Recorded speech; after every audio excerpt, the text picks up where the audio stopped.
नमस्कार। पुष्पेश सर अपने जी के क्लास में आप लोगों का स्वागत कर रहा है। भारत विकास की नई नई ऊंचाइयों को छू रहा है, एक से एक कीर्तिमान स्थापित करने जा रहा है। ऐसा जो है अमेरिकी कंपनी ने भी माना। मशहूर अमेरिकी रैंकिंग एजेंसी फिंच, यहाँ की मशहूर रैंकिंग एजेंसी है फिंच,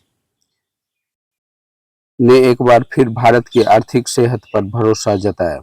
फिंच ने भारत की रेटिंग BBB पर बरकरार रखी और साथ ही कहा, आने वाले वक्त में भारत की आर्थिक हालत मजबूत बनी रहेगी।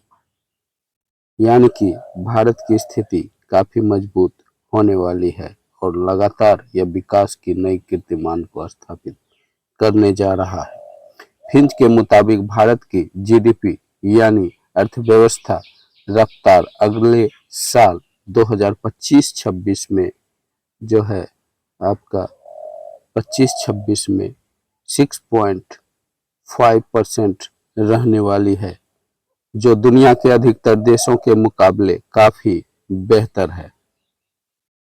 एजेंसी का कहना है कि भारत में सरकार का खर्च और लोगों की खरीदारी की ताकत इस ग्रोथ को बनाए रखेगी। यानी भारत में ग्रोथ रेट बनने का कारण, लगातार बरकरार रहने का कारण सरकार द्वारा विकास योजना में किया जाने वाला खर्च और लोगों के द्वारा उपभोक्तावादी वस्तुओं की खरीदारी लगातार की जा रही है। इसके कारण जो है सरकार का विकास दर बरकरार रहा है। ट्रैफिक का GDP पर असर नहीं के बराबर। 27 अगस्त को अमेरिका की तरफ से भारत के सामानों पर 50% ट्रैफिक लगा दिया जाएगा, लेकिन फिंच का कहना है कि इस का सीधा असर भारत की GDP पर बहुत कम होगा। इनकी वजह यह है कि भारत का अमेरिका को होने वाला निर्यात हमारी पूरी अर्थव्यवस्था का सिर्फ 2% है, बहुत कम है, 2% है। यह बात जरूरी है कि ऐसे फैसले से कारोबारी माहौल पर असर पड़ सकता है। निवेश की रफ्तार थोड़ी धीमी हो सकती है, लेकिन अगर भारत में GST को और बेहतर तरीके से, यानी GST जो भारत में लागू है और बेहतर तरीके से लगाया गया, तो इससे खपत बढ़ेगा और असर बहुत कम हो जाएगा। फिंच ने बताया कि भारत में महंगाई फिलहाल काफी नीचे है और जुलाई 2025 यह गिरकर 1.6% रह जाएगी। खासकर खाने पीने की चीजों के सस्ते होने की वजह से RBI यानी भारतीय रिजर्व बैंक ने भी इसी वजह से इस साल फरवरी से जून के बीच ब्याज दरों में 1% कटौती की है। इसका मतलब है कर्ज सस्ता हो गया है। फिंच को उम्मीद है कि आने वाले समय में एक और छोटी कटौती हो सकती है, जिससे कारोबार और आम लोगों को थोड़ी राहत मिल सकती है।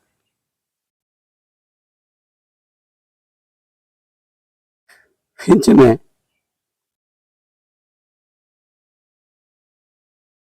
ने उम्मीद की है कि आने वाले समय में एक और छोटी कटौती हो सकती है, जिससे आम लोगों को थोड़ी राहत हो सकती है। समझदारी से पैसे खर्च कर रही है सरकार।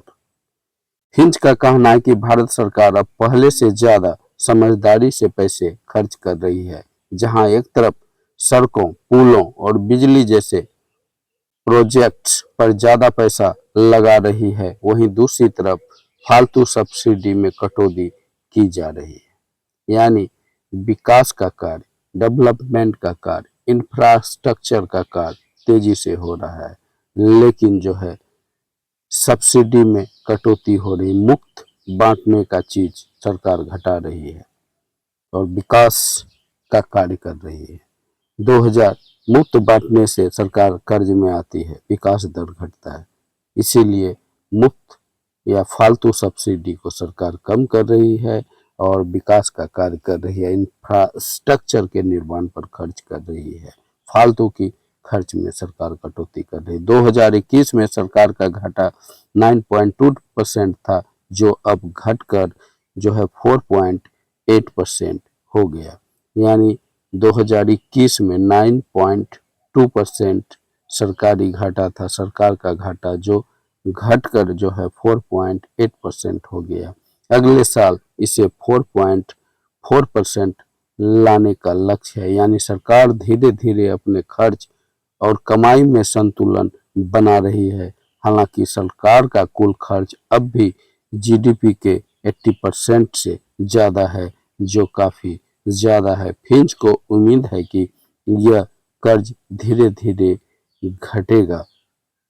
यानी कुल कर्ज, सरकार का खर्च नहीं, कर्ज जो है जीडीपी का जो है 80% है। लेकिन फिंच को उम्मीद है कि कर्ज धीरे धीरे घटेगा। इससे वक्त लगेगा। ब्याज बोझ भी सरकार पर भारी है, जो कुल कमाई का लगभग 23% है। विदेशी मुद्रा भंडार अब भारत की ताकत है। तो विदेशी मुद्रा भंडार जो है भारत का जो है बढ़ चुका है। इस वक्त जो है 695 अरब डॉलर विदेशी मुद्रा भंडार हो गया है, जो हर हालत में देश की मदद कर सकता है।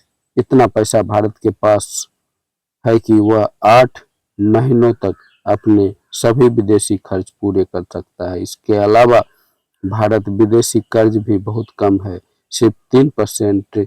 इससे हमारी अर्थव्यवस्था को दुनिया की उथल पुथल से कम खतरा है। चालू खाता घाटा भी 1% से कम है, जो अच्छे संकेत देते हैं। ओके गाइस, वीडियो कैसा लगा जरूर बताइएगा। वीडियो अच्छा लगा वीडियो को लाइक करें, चैनल को सब्सक्राइब करें। Okay bye.